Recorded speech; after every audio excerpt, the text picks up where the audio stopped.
Greetings, members one and all of the Salivation Nation.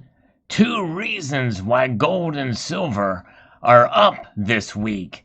Let's explore!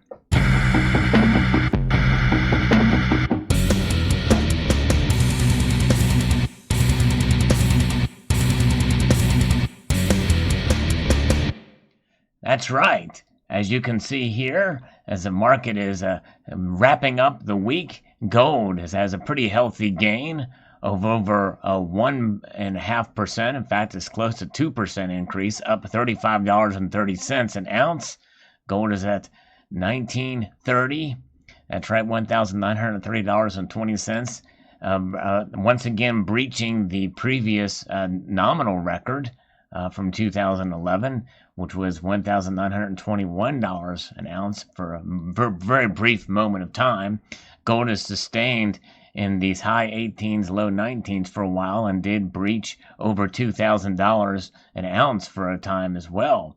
Silver's up $1.25, and as is usually the case, silver moves and reacts much more volatilely in these times, and it is up over 5% now, comfortably above the $25 range, $25.20 for the ask price.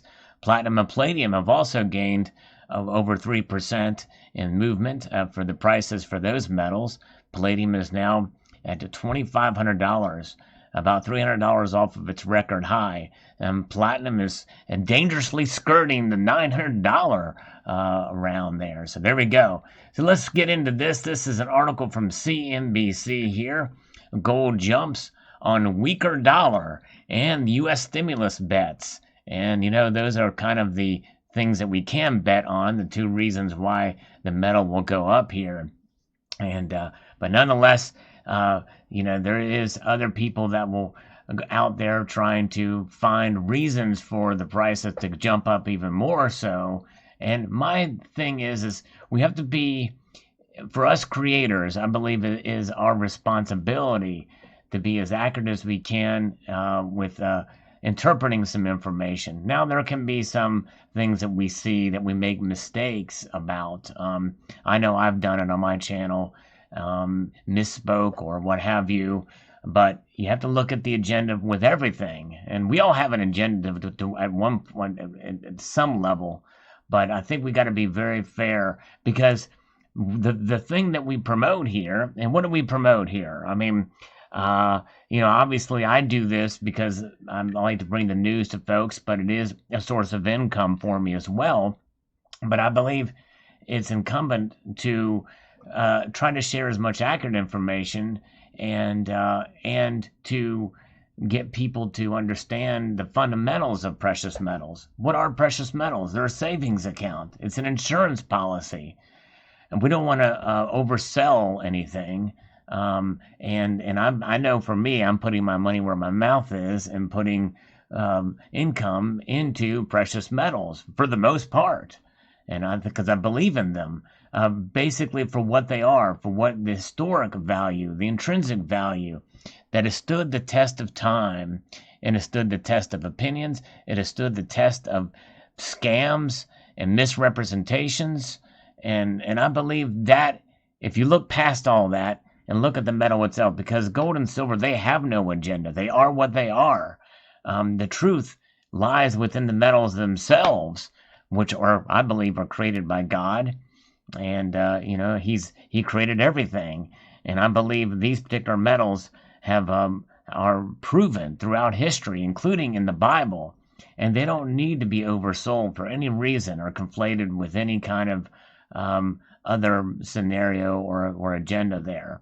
So here, gold has jumped over 1% on Friday en route to a second straight weekly gain, as the dollar weakened and renewed negotiations for U.S. stimulus prompted investors to buy bullion as a hedge against inflation. There you go. Exactly right. And that's what's happening. And it's happening in the paper markets. It's happening in the physical markets. Demand is up for sure now.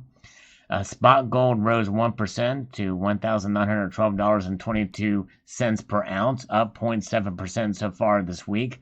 U.S. gold futures gained 1.2% to $1,917.90. Of course, we see that gold is higher than that now. The gyrations on whether we are going to get a stimulus or not seems to be affecting gold prices. Gold has rallied on huge stimulus from the U.S. Federal Reserve and the government, and if that continues, it will support gold further, said Robin Barr, an independent analyst. In fact, I am certainly willing to admit when I'm wrong on my predictions. I do make predictions, but I make them in jest. I don't make them really, they're out of gut feeling, because I know that I don't have to stand by my predictions. But nonetheless, one thing I did predict is that the dip that we saw when Trump announced that he was not going to negotiate, I posted a video about it, would be temporary. And it turns out it was. The prices have recovered from that. U.S. House Speaker Nancy Pelosi and Treasury Secretary Steven Mnuchin resumed their talks over the coronavirus aid plan after U.S. President Donald Trump called off negotiations earlier this week. Investors who have a portfolio in equities, fixed income, will also try and find ways of hedging the uncertainty on the economy and the stimulus.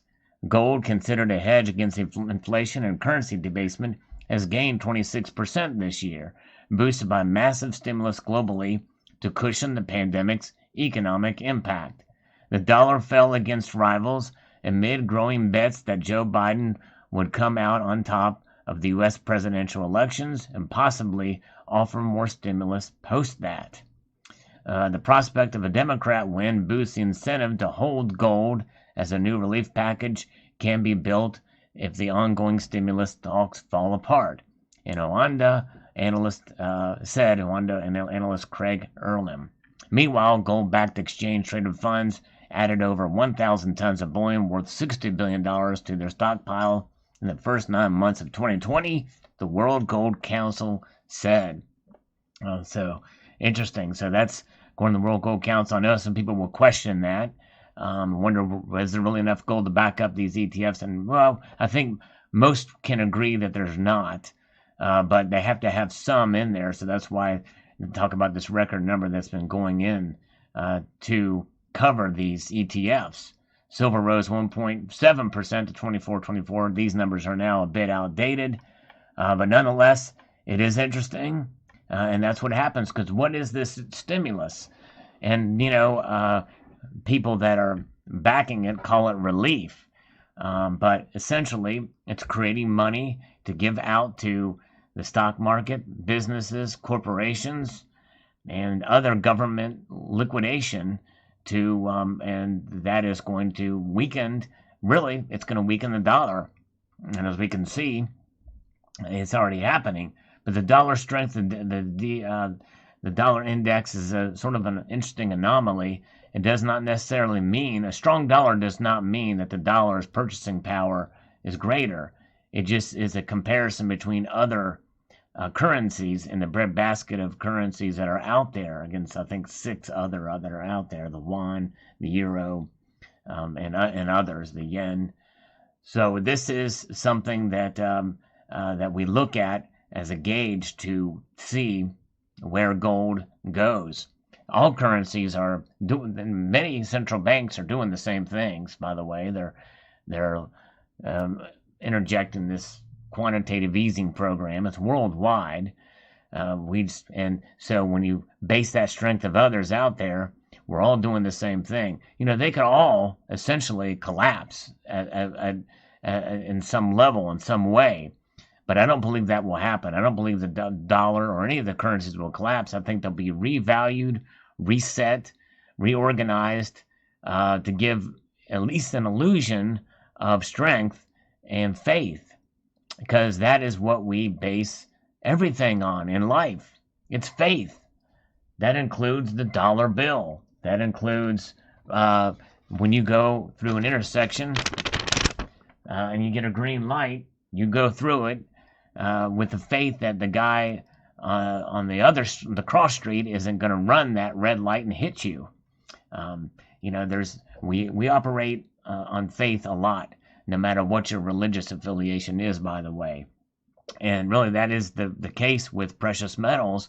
And faith affects everything from psychology to markets to trend lines, everything. Faith is really at the foundation of everything in life. But it's also important to consider when it comes to monetary policy and precious metals. It just turns out that gold and silver, there's much more reason with logic, facts, and data to back up their value through the course of thousands of years than there is paper currencies, and even the dollar. And by the way, I'm not one of those. In fact, I posted a video on why cash is not trash. So I'm not one of those that's trashing the dollar. I believe in the dollar. You believe in the dollar, whether you like it or not, or else you wouldn't use it for goods and services every day. And even if you live in a foreign country, more than likely your nation probably has their hands on dollars, or their currency is derived from the dollar in some manner or form. And so, very interesting indeed. So those are the two reasons why gold and silver have wrapped up the week higher. Hope you enjoyed this video. I'd like to extend a multitude of gratitude to you all for taking the time to watch, and encourage you to please rate, share, comment, and finally, after all of that gobbledygop and gobbledygook, well, might as well subscribe.